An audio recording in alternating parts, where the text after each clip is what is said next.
A lot of gardeners walk straight past this plant, but if you understand it, it can make your planting look professionally designed overnight. So what is it? Smyrnium Perfoliatum.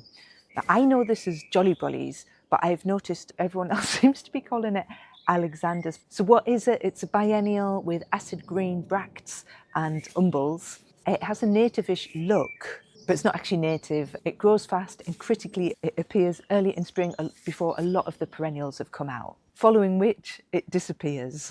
So then what is the value of this plant? Well, it's really in the zing that it brings. It's like when you squeeze lime into your cooking, it sort of sharpens everything. So then because of this, it really works like a natural highlighter. It's best suited to partial shade, and actually that gives you a clue that it looks absolutely fantastic in woodland planting. It looks particularly good contrasted with bluebell planting in woodland, but also because of the sort of yellowy green colour, it works really well as a contrast to purples as well. So for example, alliums or some tulips, also another blue like your brunera. And because of its sort of frothy umbels, and it seems to really lift a planting. It's quite upright and it kind of sits between structure and froth. What I would say is you don't really find it to buy in garden centres, and I think it's because it's a biennial, which means it's not flowering in its first year, it's flowering in its second year, which means it has a long growing season. I think that's why most garden centres don't stock it. So if you are going to find it, you're probably going to have to get it from a plant fair, like an independent grower. I got some from a plant fair actually. I ordered it and asked them to bring it with them to the plant fair, and it came as bare root. So I put it in and I didn't get anything in the first year as expected. It's just coming this year actually, so you do have to wait. I'll just caveat that as I bought it as a non-bare root plant this weekend at the Highgate Plants Fair.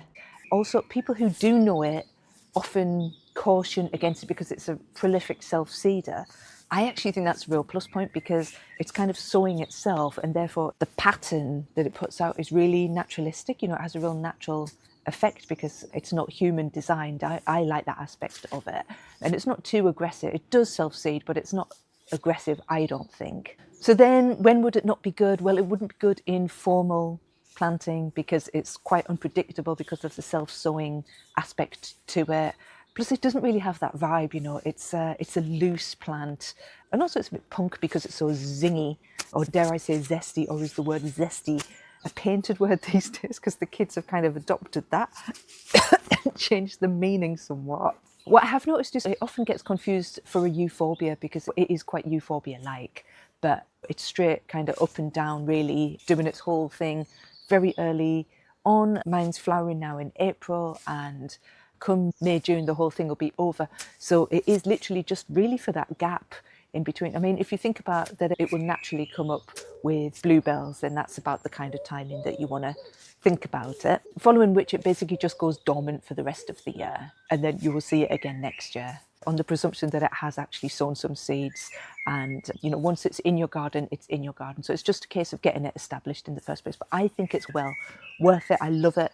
I think it really lifts underplanting, and it's perfect in a woodland setting.